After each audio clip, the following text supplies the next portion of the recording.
I'm going to answer this in a bit of a cop-out sense, and I'm going to say there is no such thing as natural ability in darts. And I know some people are going to disagree and go, well, Dave down the pub never picks his darts when he's good. Yes, there might be people that can transfer to it, but there's nothing about darts that's natural. I was going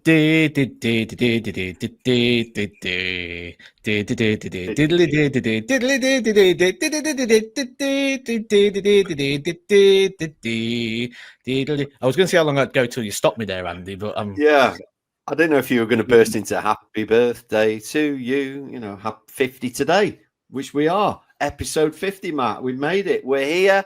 And have we got some exciting news? I love it when we start with exciting news. So make sure you're subscribed because we've got some exciting news coming. Those people that watch this on the Sunday night or the Monday morning, the news is for you. If you're watching it after Monday, going to be a little bit late, going to miss the boat. So those people, and by the way, if anybody's watching this when it goes out at 7 p.m. Sunday night, World Match Play Final, get in the comments, please, because amazing shout out to you guys for listening to the pod. Yeah, absolutely. So Matt, give us the news. What's happening Monday, 7 p.m.? Monday, 7 p.m. on the main mission channel. We're going to have a chat about the World Match Play because, the World Match Play, we're all enjoying it. We're watching it at the moment. There's stories. Everyone's got a different point of view. I know this from my own channel. I've been live every night. I've been doing videos. And I obviously, it's me and my opinion, and I give that opinion. And there's a lot of people that agree with, and there's a lot of people that disagree, which is interesting. It's great because it'd be boring if everyone agreed with the same thing. But what we like is we like the opportunity to be heard. We like the opportunity to speak and discuss different things.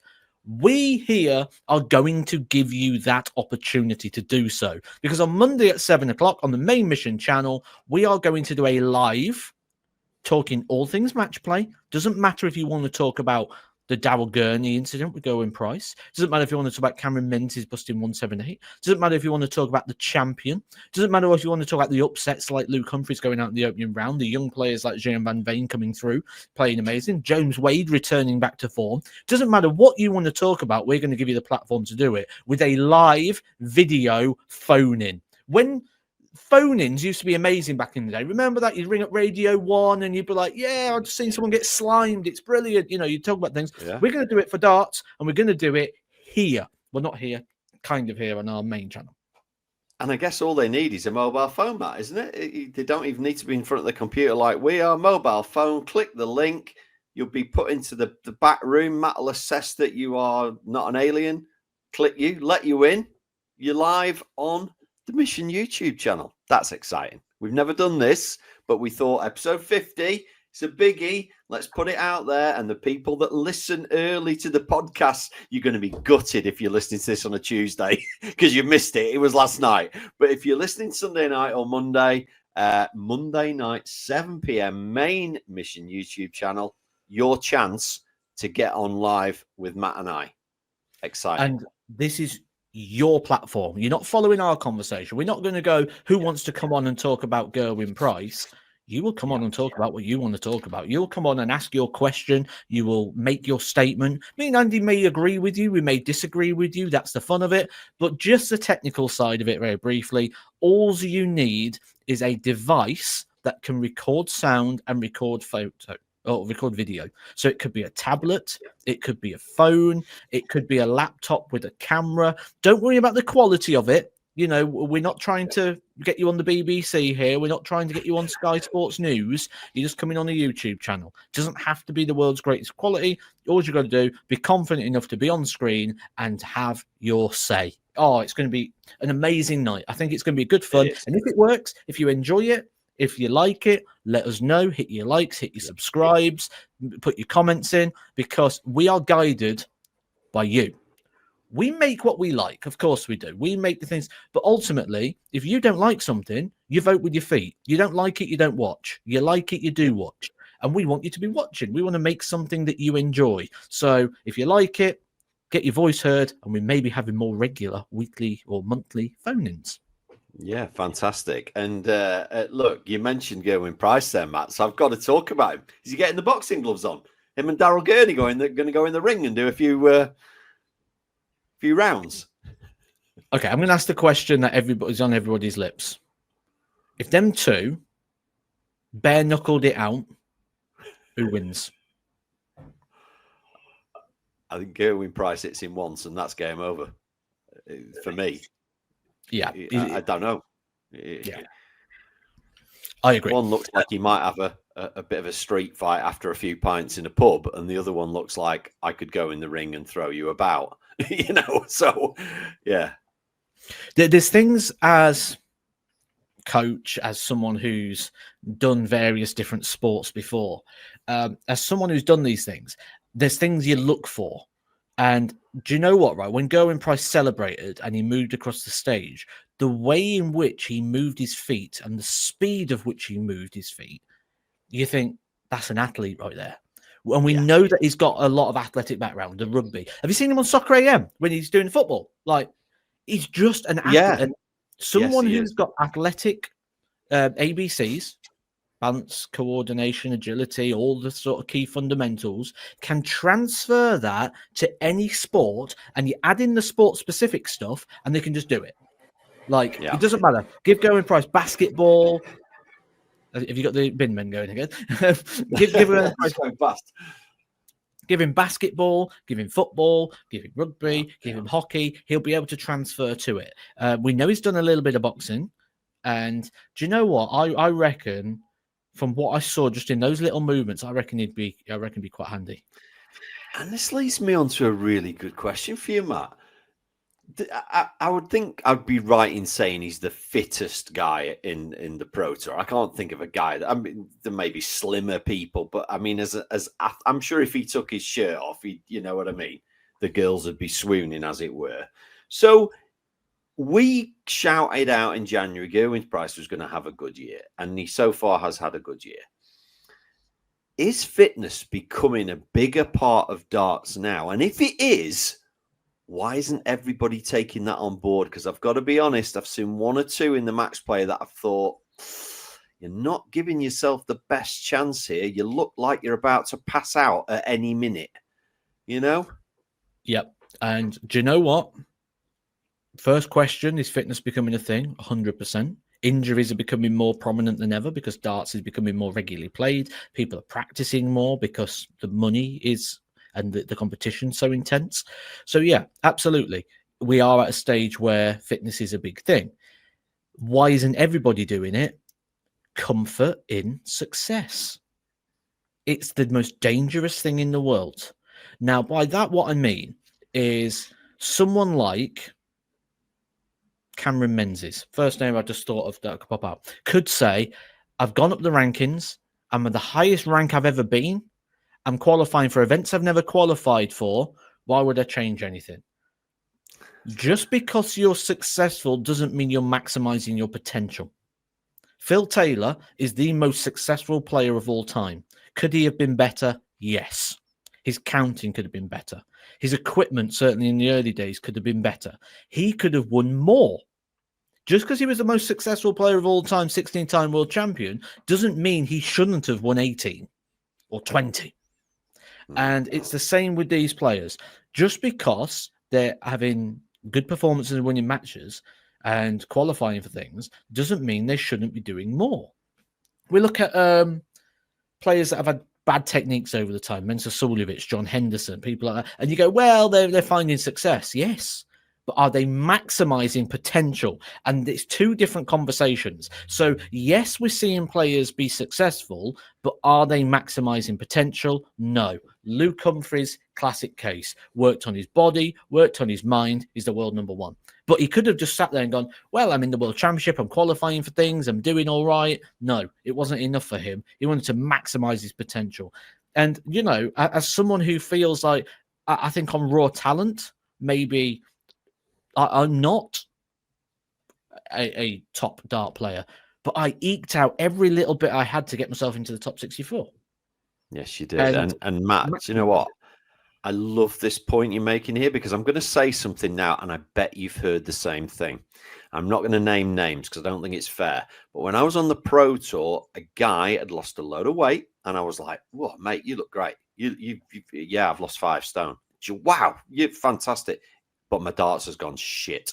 I'm playing awful, so I'm going to put the weight back on. And I was like, what?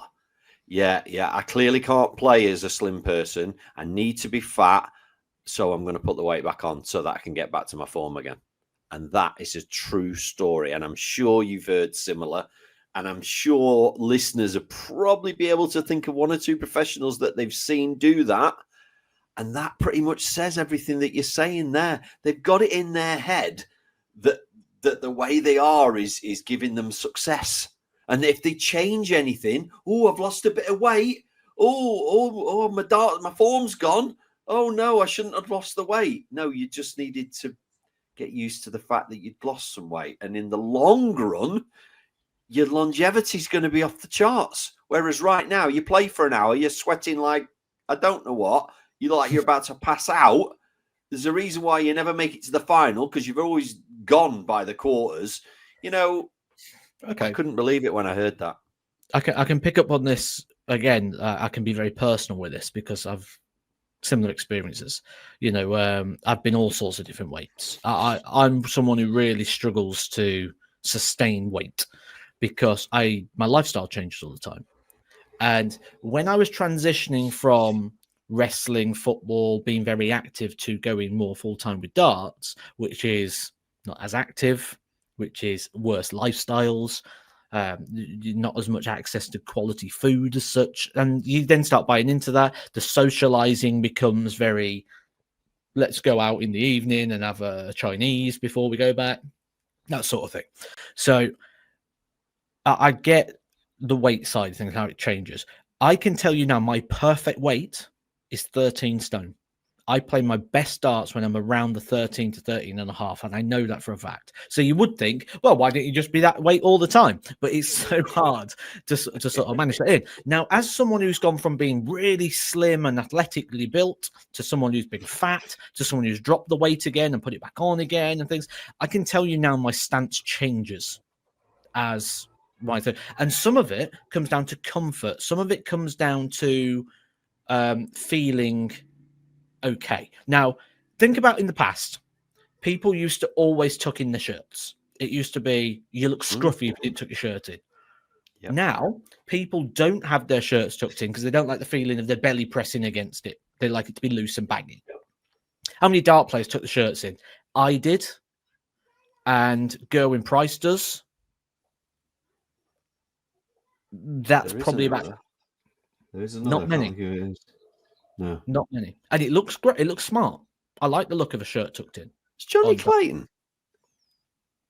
No. No. I think he used to. I think he used to. Now you can tell when I'm feeling like I'm a little bit fatter because I'll untuck my shirt because I don't like the feeling of it. And the thing is, when you get into your stance, I'm not going to do it properly, but when you get into your stance and you do it there and you're upright and that, you feel your belly pushing against the material. And you don't like it. So what do you tend to do? It's like when you put weight on your fat, you'll start slouching a little bit. So it's retracts your belly. You don't sit like I am right now. You mean instead of sitting you'll like retract. This. Yeah. Because it's not comfortable for your belly. So to hide that, you sink and you slouch and you walk around slouched. So when you get into your darts posture and you shoulder back, you're proud and you're tall and you're ready to throw. Well, actually, what you do is you slouch, so you roll your shoulders. You'll then roll that. You have issues with the thoracic spine. So, there's all sorts of problems that come from it, but why don't we change it? I think one is certain players are successful with it and they don't want to maximize potential. They just want to be successful. They don't want to be the best version of themselves they possibly can be. I think some of it comes down to laziness. Some of it comes down to comfort because it's easy to go, lads, we'll be on the Indian tonight. Yeah, everyone loves an Indian. This is wonderful. Yeah, fantastic. You wake up in the morning, you go down for breakfast. I could have the porridge, or there's literally a full English breakfast right there. I'll just have that. Like, when you're at home, you go, well, I've got to cook the sausage, but I'm not doing all that. And then when you're away, you're like, I don't have to do any of it. It's literally there. So convenience to be unhealthy is a bad thing as well. I think some of it's naivety. As you say, the person who's lost weight, why couldn't they have gained some of that weight back in muscle mass? Because some of it comes down to the use of strength. Like if your arm weighs 10 kilos and you lose 2 kilos, now your arm weighs 8, so it feels different. Of course it does. However, if you was to put on half a kilo of muscle, that'll probably compensate for the 2 kilos of fat you've lost because you'll be stronger. So you'll be able to deal with it. So I think the best way to lose weight, as always, is a light resistance program. And I don't think it should just be through dietary, because I think what the problem is, a lot of people just starve themselves, so they become undernutrition, they become weak. What these idiots who go, I know what I'm going to do. I'm going to cut out carbs. Oh, great. Now you're just going to flush all your water because carbohydrate holds onto water. So now all of a sudden you're on the toilet every 5 minutes. Brilliant. Well done. No, good point. Really, really good point. And you did mention right at the start of that, very, very briefly, Menzies is 178. So I've got to bring that up because you know I love stuff like this. I've got to say, I've never done that. Look, I understand. I'm going to give Dirk van Dijvenbode. I know he did bust 180 and somebody else bust 180. On 180, you're aiming at the treble, trying to hit a 140. He put 2 in, you pull the last one, you bust it. We've seen it happen, and I'm going to give him the benefit of the doubt. 178, you're not going for 140. So you've clearly not got an idea where you are up to in the leg. If you're throwing a 180 and you've got 178 left, your mind's elsewhere, I'm afraid. And I've never done that. I've always been from 300 down thinking, right, what's my plan of action? 271, right, I want to hit 101 to leave a 170 at least. That's my target. That's going to leave me that, 240, right, I want to hit a 140 would leave me a ton, or a 180 will leave me 60. I've always known where I was up to, and I haven't played as much darts as these boys. So how the hell you bust 178, Matt? Can you excuse it in any way? Can you give me a reason? So when we work in broadcast, you have different terminology to what you have in a match as a player. Different terminology. Now, with that in mind, I think this terminology suits this perfectly. So if, for example, I'm doing a broadcasted event and I start telling a story, and I start talking about, like what we're doing now. So I start talking about dietary considerations and things of players and all this sort of thing. And it got to the situation where it was 178. I would either have the producer or the director in my ear going, Matt, where's your game awareness? Because we're coming up to a finish. We're coming up to the back end of a game. So I need to park my story and come into the game somehow. And then maybe I can go back to it a bit later on. So ideally, this is how it works. So a leg starts. You don't want to be talking about something else at the start of the leg. And when you get into the end of it, you don't want to be talking about something else. The reason being, a player could hit a 9-darter. If they hit a 9-darter, that's a clip that will be replayed over and over again. If they replay that clip and I'm going, Andy Cornwall's from Blackpool. Oh, Blackpool Rock. Oh, that's incredible. And that's in the 9-dart video forever. Yeah. You look terrible. So your game awareness needs to come first 3 darts. If there's a 180, you're not coming off the leg. That leg needs to be called exactly as it is. When you're getting towards the last 6 darts, you need to be aware. So you maybe got 6 to 9 darts in the middle in the professional game, anything else maybe 12, where you can talk about something or you can bring something in. You can talk about a fact. You can talk about a stat. You can talk about something. Cameron Menzies' game awareness in that situation was beyond amateur, because I reckon no one down the local would make that mistake. Yeah. Yeah, so you're absolutely not defending it, are you? No. His mind must have been miles away. What he's having for tea, or what he's ordering at the curry house later. I mean, I don't know. I don't know, but he was getting beaten heavily. He wasn't playing great. Right. I said before the match play started, right? So we had a little chat about this on my own channel, and I said I think Cameron Menzies is going to struggle at the match. Have you ever been to the Winter Gardens? Yes. So intense venue. The crowd are literally almost sat on the stage. You play at an event like the Players' Championship Finals, right? Or the UK Open on the main stage at Minehead.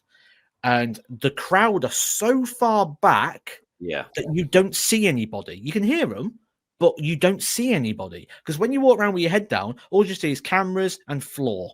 The crowd are so far back. With the match play, they're there. You can hear conversations that are going on, which will bring me to another topic in a minute, actually, sidebar. You can hear conversations that are going on. It's hot. It's intense. It's a cauldron. People never get used to the match play. And I think Cameron Menzies was overwrought. And it wasn't that he's thinking of other things. I think he was completely overwrought. And you know what 1% of me wanted to say? 1% of me wanted to say, he's done it on purpose. He's getting that heavily beaten. He's going to bust it on purpose so that we're talking about him. And then the 99% kicked in and went, no, he's just upped. I nearly swore then. He just messed up. A sidebar topic I said there, actually. So I was playing in the UK Open and I was playing against Callan Rydz. And you can sometimes hear conversations that are going on, right? And I hit a 180, right? And I heard a guy go, oh, no. Because if he hits another 180, I've lost me bet, right? So I've heard this. About 3 throws later, I've gone 180 and just turned around and winked at him. Like, sorry, lad. Oh, Dave. The only thing I can remember that sticks in my mind, I only ever played on one proper stage, as you know, at the UK Open. That was stage 2. It wasn't even the main stage. But you know where stage 2 was at the Reebok. You still had people behind you. And I had about 10 blokes that had come with me. And when I hit the 1-2-4 to make it 3-all, I heard a woman go, like, shout at the top of her voice, great darts! Like, and I thought, hang on a minute, I haven't brought, they're all blokes I brought, who's that? So now I'm interested, who's that? But they were miles away, I couldn't see who it was. But yeah, I'm sure you've got more stories about being on stage. I was going to ask you, I don't know why, we haven't talked wrestling for weeks, and people are probably glad of that. But something that just came up to me when we spoke about Gurney and Price getting in the ring together. When you were wrestling, did you ever, because I've talked to you briefly about wrestling, and you've said you have moves that you tell each other, we're going to do this move, and you're going to jump off there, and I'm going to catch you, or whatever it is. Did it ever go wrong? And like somebody smacked you in the face and knocked you out, like they were trying to do a fake one and they actually connected. Did that ever happen? Yeah, loads of accidents. There's a couple actually. So this is obviously like the WWE style, the show style, because I could do both. So this is like the show, but the thing is with amateur, it's classed as amateur and professional. Crazy, like amateur basically means real, where pro wrestling's like fake. It's weird, isn't it? Yeah, I've had a couple of kicks to the mouth a few times. I bust my knee. Once I came off a ladder and hurt my shoulder because I sort of landed side, not flat back. So that kind of hurt for a bit. Luckily, it was my left shoulder, because I was really clever back then. Yeah, I'm playing darts. I know I'm going to come off the top of a ladder onto a wooden ring. Yeah, really clever. Made of wood and steel. Things you do when you're young, eh? Clever. But I tell you what, there was one case, a really bad case, and this was actually, the video is actually on YouTube as of now. So I'm going to explain it. So you do things like planters or catchers, things like that. And there was this guy who wanted to do a ladder jump from the inside of the ring to the outside.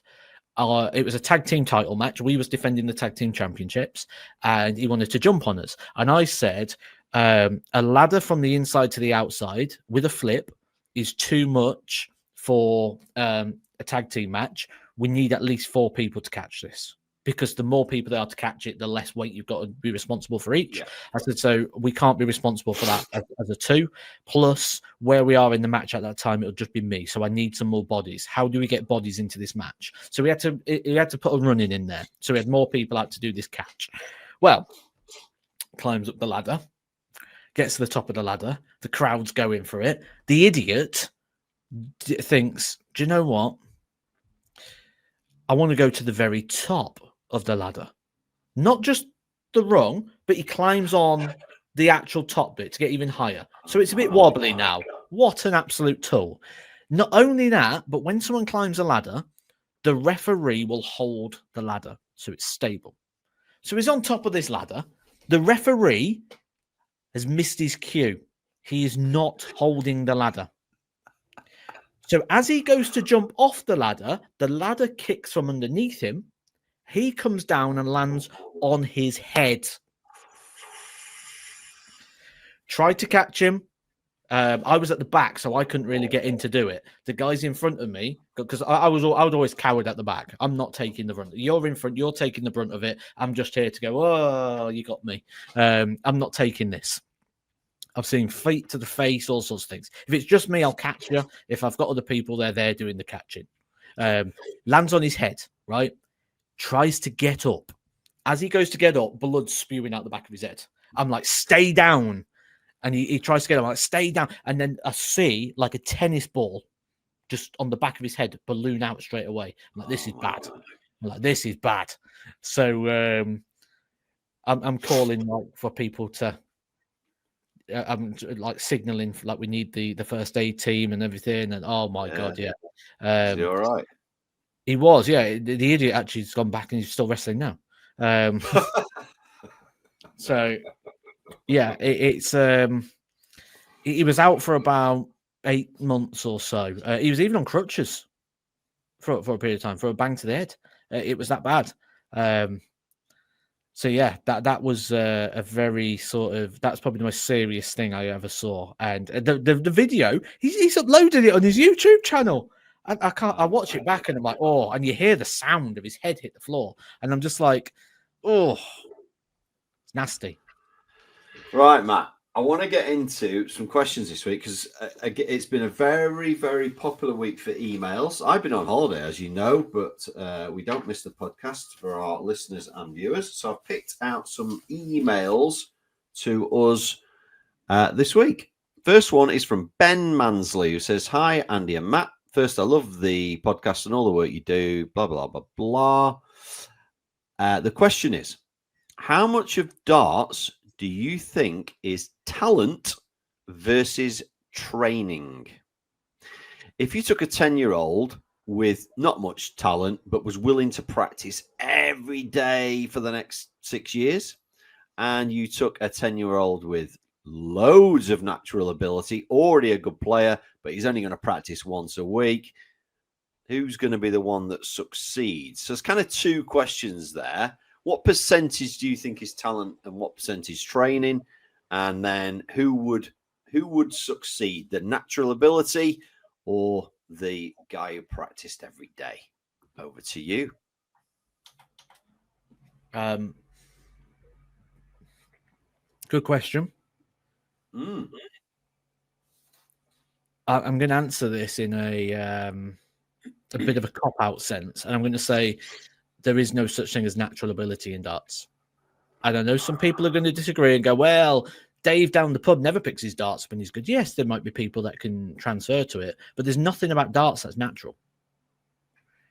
This here, which is the engine of you throwing and propelling your dart. For audio listeners, I'm tapping my finger and my thumb together. This is for one thing: grip, pinching, gripping. Everything you do. Give me one activity in your world where you do this with for a release. Just one. Other than darts. Yeah, dropping a vegetable into a pan of water. And ideally, you don't want to drop the vegetable. You're meant to grip the vegetable. You're not meant to drop it. That's just releasing something that was positive. Under no circumstances does this. And even then, you wouldn't hold the vegetable like that. You'd hold it with the hand. Yeah, you would, yeah. Okay. That propels the dart through the air is not natural in any sense of our lives. So by that, we shouldn't have natural ability in it because there's nothing transferable. It's not like, you know, once you've got your balance and your coordination and things, like we said earlier with Gerwyn Price, you can transfer it to sport specific. The skills of playing football and the skills of playing rugby in terms of the movement, in terms of moving the feet, in terms of all you're doing is you're changing the equipment you use and you're changing the rules of the sport you play. You should be able to transfer it to anything. We see it in a lot of activities where someone's good at something, they're normally all-rounders. Remember school at PE, you'd always have the ones that didn't matter what sport you played, they was always good at it. They could play it. You know, I always say I'm one of those really annoying people in life, unfortunately. And you probably agree with that until I tell you the second part. Where, do you know what, right? I wouldn't say I'm world class or quality at anything, but I can do everything. I can go now, as I did the other week, and not play football for years. I'd go and I score a goal after 20 minutes playing in midfield. And I can go and I can play it and I can do it and I can fit into a team. But one thing I'm not going to be doing, I'm not going to be going and winning any cups. But I can fit into a team and I can play the sport and I'll be on the team sheet every week. Same thing with basketball. You know, I don't play basketball much, but when I do, there's one. Oh, there we go. There's my phone. Now, there's an interesting one, Matt. And you know that you and I, we slightly disagree on this with the natural ability thing. We've talked about this many, many times before, probably on the podcast. Is there because now you mentioned basketball. So let's just say we use this same question to basketball. Is natural ability any different or can you teach it? You would have to say, if you're not tall, if you are tall, you've automatically got an advantage at basketball. You don't get as many 5'8" basketball players as you do 6'8", just because it's an advantage. So we'll park that for a minute. Is there any advantage in darts? So if you're 6'2" or you're 5'2" or anything in between, as somebody that's been in darts for a long time, in your opinion, is height, whether it's small or tall, any advantage to begin with? No. And, I think the best height for a dart player is between 5'8", 5'12", that sort of area. Statistics prove it. You know, you look at dart players over the years, what's the average height? And it's not even close. We're talking like 95, 96% of people are in that category. Occasionally we'll get a shorter one, like a Darren Webster. Occasionally we'll get a Boris Kritschmar. We've never had anyone really outside of those sort of heights become a world champion and a regular winner. So there's nothing to suggest that actually being taller. Otherwise, why is Jimmy Van Skeen not world champion? Yeah. Like, I think it's a disadvantage because actually, and if you notice, most tall players have to lean a little bit more to take the height off to propel the dart. No, I don't think there's a tall player out there who doesn't have a pronounced lean. So we are saying that there's a range potentially if you're in that range. So if you're in the 5'7" to 6 foot range, you've probably got a better chance than if you're in the 5 foot or the 6'5" range. Okay, so think about the travel of the dart. The travel of the dart's not flat, it's an arc. So the taller you are, that arc changes, doesn't it? It can't be an arc. It can't be a rainbow no more. It's kind of got to go up to go down. Why do you think Barneveld suits better the slim flights? Because the arc is more pronounced. It's not a mini rainbow. It's an up to come down with Barneveld. Because when he releases and propels the arc, because he's not a tall player who has a lean, to him, it's got to drop in. So because it's got to drop in, he needs the flat angle of entry. That's why he plays better with the slim flights nowadays. So some of it is more just being able to change the equipment and work with the equipment that you've got to suit your throw. And that's why in 2025, people are so lucky because there's so much access and so much possibility with equipment that you can find something to suit your throw. And I think you've answered the question. You've kind of said it actually isn't one or the other. It is the training. You know, it is. But and again, we're not going to that today because we've talked about that loads. The difference between training and just practicing. What we're not saying is anybody from today can practice 5 hours a day and you'll be world champion. We're not saying that. So please don't get in the comments and go, "You told me it was just training. I've been doing it for a year. I've not got any better." Right. Daniel Wilkinson has, and this is again for you. I would love to know what the biggest difference is between the Modus players and the PDC players. I would like to know what is the difference in their mentality. Could they make the step up from Modus to PDC? Is it mentality? Is it performance? Or is there something else that I'm missing? I would say with the top end, I wouldn't say there is a difference. There is no difference. I would just say the difference is they just didn't get their cards. Now, the reason I say that, at the time of recording this, we are in the World Match Play quarterfinals, of which Gian Van Veen and Luke Littler are in. A couple of years ago, they were both in Modus. And when they was playing Modus a couple of years ago, everyone would be like, these guys couldn't cut it in the PDC. One's the world champion, the other's in the top 32, and they're in the quarterfinals of the second biggest event in the world. So, who in Modus right now? The last Pro Tour was won by Bradley Brooks, who didn't even win a Modus week last year. He's won a Pro Tour. He's the current Pro Tour champion because he won the last Pro Tour. So he won the Pro Tour event, beating Gerwin Price, who we've all been waxing lyrical about and saying how amazing he is right now. He beat Gerwin Price en route along the lines of James Wade, who's in the quarterfinals. That's 2 quarterfinalists of the match play, as things stand. He beat en route, amongst many others. Last year, I don't even know if he made a finals night on Modus, or if he did, he didn't get very far on it. This year's won Pro Tour, 1 year apart. He hasn't got that much better in 6 months. So it is one of those things. And then how many other people, last year, Connor Scott Wesley Plazier was playing on the Modus, now doing well on the Pro Tour finalists. How many other people are there? So I would say the top end of Modus, I would say there's players there that are better than players on the tour. There's players on the tour now barely won a game in 2 years. We're not going to name them. Yeah. It's not fair. But there's players that barely won a game. Whereas there are players on the Modus right now who I'll look at and go, well, they could do it. Now, when you go further down, that's where you start to... So think about what Modus is. Modus is a bridge. But it's not just a bridge at the top end, it's a bridge at the bottom. And you're watching everything at the same time. It's a bridge for the players at the top. I guarantee the players that get tour cards are the players you recognize from Modus. It's always going to be the case because we have the best players in the world without a card there. It's a bridge to get them from there to there. It's a gap. It's also a bridge at the bottom end. It's a bridge from those amateur players that have played locally, to give them an opportunity to bridge themselves into something a little bit more serious. Now, the issue you have is when you watch it, you're seeing all these stories at the same time. If you focus on the top end, I would say there's a lot of players better than on the tour. If you focus towards the bottom end, there's a big difference. So it's where do we pitch this?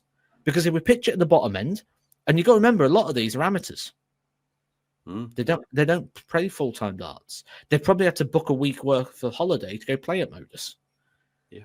This is the most darts they've ever played in their lives. So we've got to remember what we're watching isn't a collective. So yeah, if we're talking about the players at the bottom, I'd say some of it's lifestyle. Like they don't have the time to practice, they don't play, they don't have the reps, they don't have the experience, they don't have the mindset.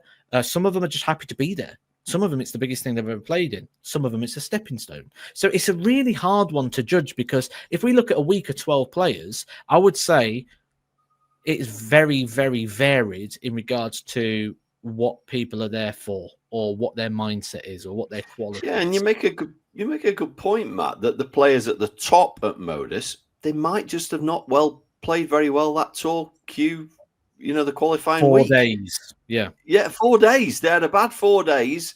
Now they're resigned to Modus or the Challenge Tour, and people go, why are they not on the tour?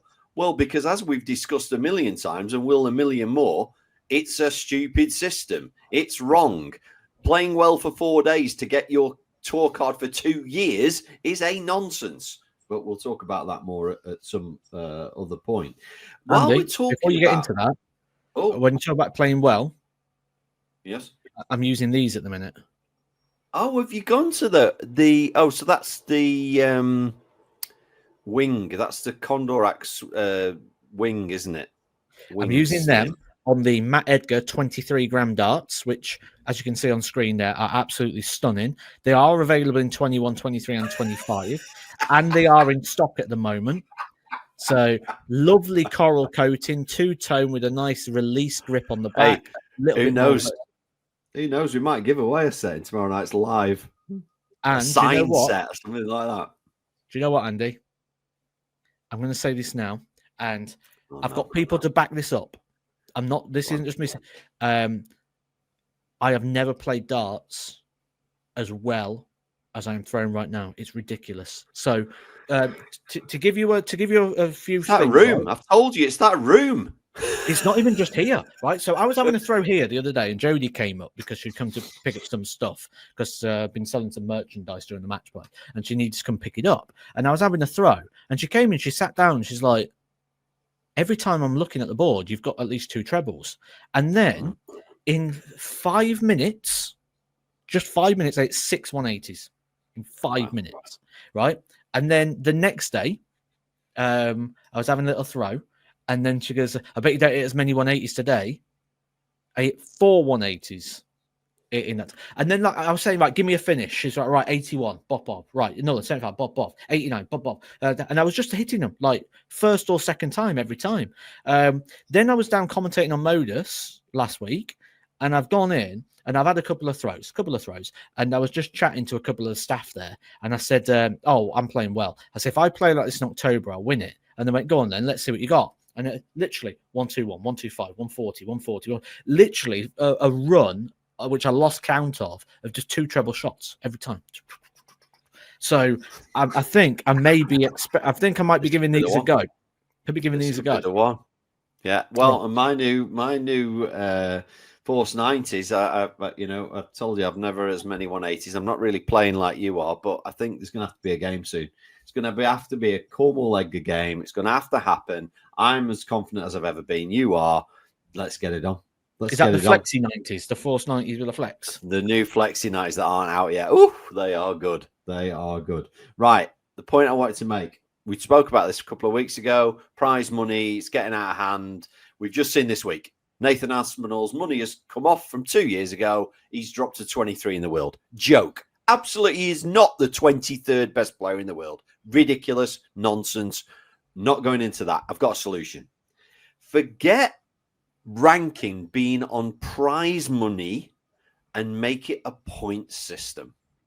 So the World Championship carries double points of any other major.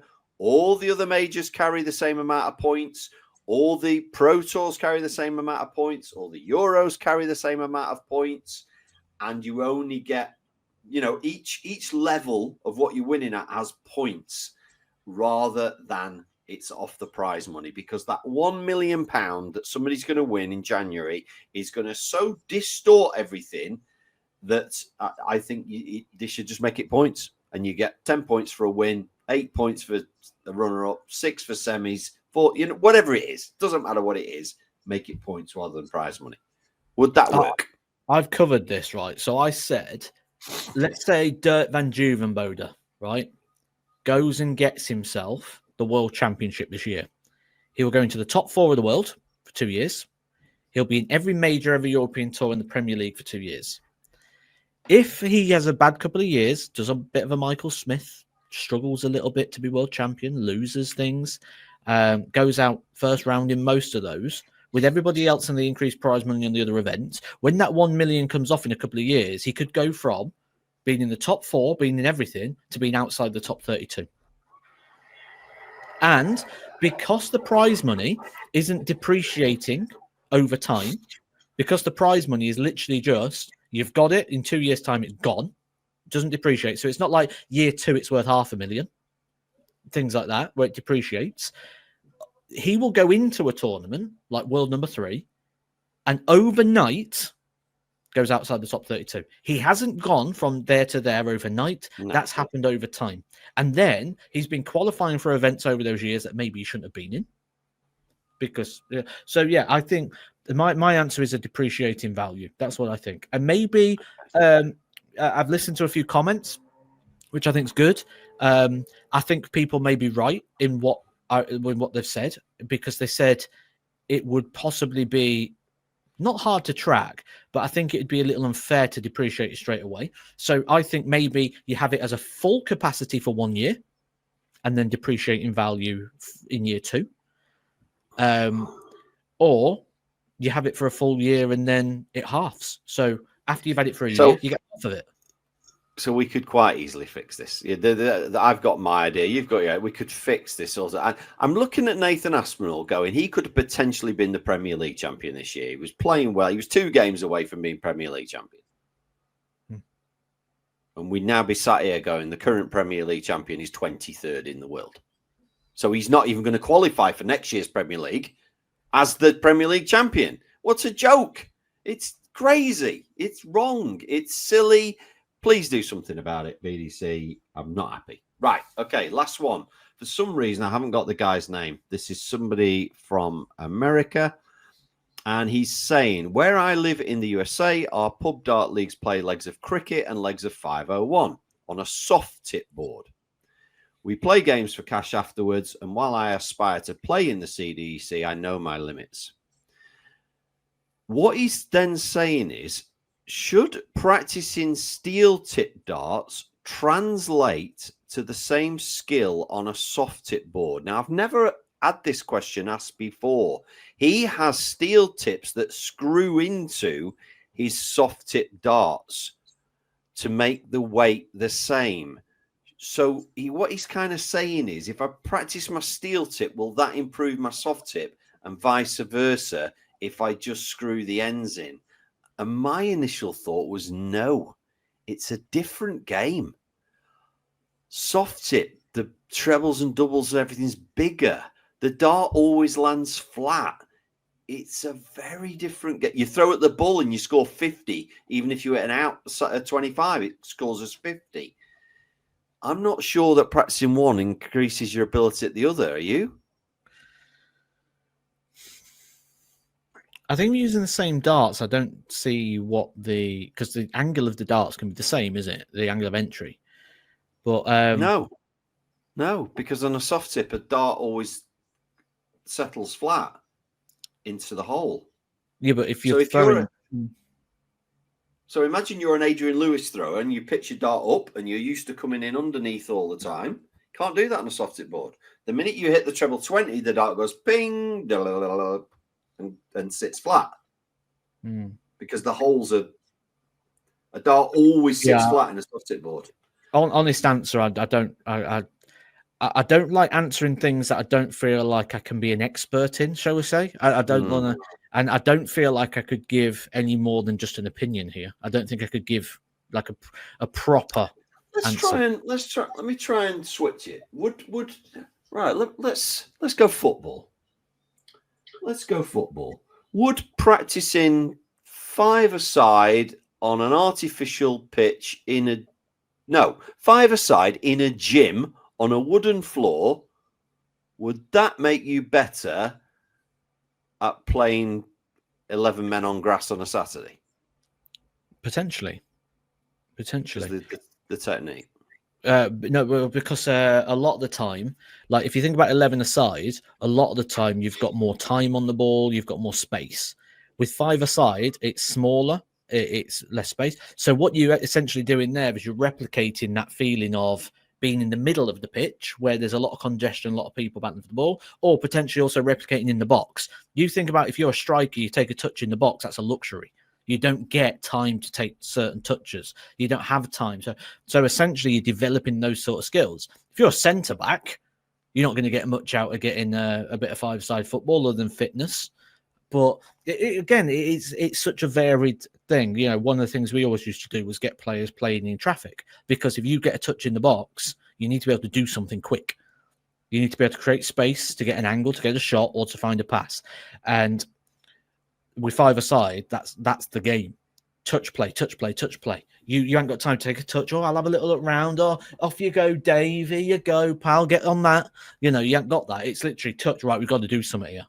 It's play. Or a lot of the time it's playing with your head up. You can't even have the affordability to go down, to go back up again, because someone's on you. So that's all box play, midfield play. So yeah, there is a way that I could develop, absolutely. Okay, that's interesting. That's good. So if I go and practice mini golf, is that going to help my real golf? I think that's slightly different, isn't it? Yeah. One's a bit of fun. Talking of which, having been away on holiday with my daughter this week around Harrogate and York area, seen a lot of these indoor mini golfs popping up where there's like a bar, and yeah. I thought, wow. I looked at opening one. Did you? Perfect for English weather. You can play anytime. I looked at opening one in Daventry because what I thought is I could have it like 4 dartboards and have like a mini darts venue with a shop, mini golf, some arcade games, things like that. Because we've got a cinema here, and then there's like 2 big restaurants that have shut down, and they're trying to find purposes for them. And I was like, well, next to a cinema, next to a car park, this is perfect. People come have a game of darts, go in the arcades, then go to the cinema, make it a bit of an entertainment hub. But the rent that they want for that building and the shop renting, I worked out that just with the bare minimum staff and to have it, the floor rent, everything, it'd have to be turning over a minimum £150,000 a year. Wow. And I thought it's not worth it. And then I thought, well, if it does do well, like what's the potential scope here? But then I thought, well, then your staff's going to obviously want time off. People don't want to work all the time, do they? So you need more staff and rotation and things. So yeah, it just didn't quite. Well, I'm going to make you really jealous now before I want a story off you as well, because while I'm on holiday this week, my daughter, we're going to go to the Retro Arcade in Bury, which is on 4 floors. They have an amazing cafe in that does the best hot dogs ever. And I think there's something like 800 retro arcade games in there. So I'm straight on track and field and Dragon's Lair. Oh, get me on them games. And she'll be doing all the dancing, jumping on the thing, the flashing lights, and she loves it. And the basketball, she loves that one and stuff. So we're going there this week for the day. It's like get in when it opens and have a day there. Yeah. But I do know you might have bought a little retro figure off eBay this week because I saw a picture of it that you sent me. Tell me about it. It's got to have been something pretty rare. Yeah, you've opened the can of worms here, haven't you? But I've given myself a budget now as well. I've got a monthly budget where I go, that is what I'm going to spend on things. And do you know what, right? I've got a little tin and I'm putting cash in there as well because I'm going to the toy fair in September. So I'm saving up for that. And yeah, do you know what did right? You buy? What was it? Tell us what it was. Who was it? It was a graded figure of Razor Ramon, purple Razor Ramon. So it's a rare Razor Ramon. It means that comes in a nice presentation case. It's been graded, so they look at it and they look at the figure, they look at the bubble, they look at the card. Oh, like a Pokemon card, right? Okay. Yeah, it's graded because I've stupidly opened that door now into graded stuff as well. So yeah, I'm probably spending a bit too much at the moment, but on the same aspect, I'm working too much, so it's kind of healthy balance. It's kind of meeting somewhere in the middle in regards to that. So if you're going to work 10,000 jobs, have 10,000 things.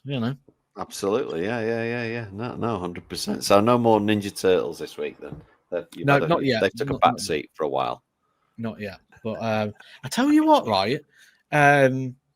One thing that's becoming stupidly flattering at the moment, I just can't fathom it, but I think that's because I love my collectibles so much. I mentioned before, didn't I, about gifts that have been sent? It happened again. You had another? Yeah. Oh my god. Yeah. Someone messaged me again, same sort of thing. Heard the thing. I went in the attic. I've got these figures. Would you like them? I'm like, absolutely, I would. Yeah. Sent them out. I'm like, it blows my mind because I know how much the figures and the collectibles mean to me, and it's the other one, Sega Mega Drive game. Oh wow, Sega Mega Drive game, yeah, in box and everything. Wow. I'm like, Sega Mega Drive. Yeah. Well, maybe I should ask for something because there is something that I want that I can't get. I'm into my vinyl, and I was in Harrogate. I went through 4 secondhand record shops. Are you old enough to remember there was a group called The Feeling? No. Probably 15 years ago. They had a really, really fantastic album out, and they've never repressed it, and you cannot get one. I literally can't get one anyway. So if anybody's got an attic full of LPs that they don't use anymore, because I'm sure people have got LPs in their attic. I want the feeling on vinyl, or even if you see it somewhere, drop it in the link or drop me an email. But I think we should say before we go again, Matt, just to remind everybody, because they've got stuck into our stories today, they might have forgot that tomorrow night, Monday night, 7 o'clock, live, first ever on the YouTube Mission Darts channel. Matt and I will be there taking your questions or anything you want to talk about. Matt's going to be, what would you be? Director, where you get to allow people in or kick them out, or bouncer. You'll be bouncer for the evening. And Matt and I will take your questions, all things World Match Play, and probably a few other things, Matt, as well, no doubt. Oh, just darts. Be interesting. Darts, yeah. Yeah, it'd be really, really interesting to see how many people join us for that live at 7 o'clock on a Monday evening, and test us out. I'm sure they'll want to test out your World Match Play knowledge, which is pretty vast. Probably want to ask you about your time on the World Match Play stage. They won't be asking me about my time because I've only ever been as a spectator. But really, really looking forward to it. I think it'll be good. It'll be good. And we will catch you. Just think, in 2 more episodes, this podcast will be 1 year old. Do you know what? I want to give them another little sneak, but I just love our listeners and viewers to this podcast so much. Something else coming soon. And we're going to give it now just before end. We're doing a new series called Rate My Throw. Well, they know that anyway. The podcast people sent it in. But not everybody listens to every episode. Rate My Throw is now happening. We've had the videos. We're talking about it. We're filming next week. Within the next 2 or 3 weeks, you're going to be able to see the first one of those. So that's something else that's exciting. It's all exciting. It's good stuff. Right, I'm going to go and enjoy the rest of my holiday, Matt. What are you doing for the rest of the day? I'm going to the Playing gym. with your LED? You see. There you go. Maybe that's why your darts has got better, because you're getting fitter. Yeah. And there's a big part of that, I think. All right. I'll see you Monday night for the live. See you in a bit. Thanks for watching, guys. Catch you later.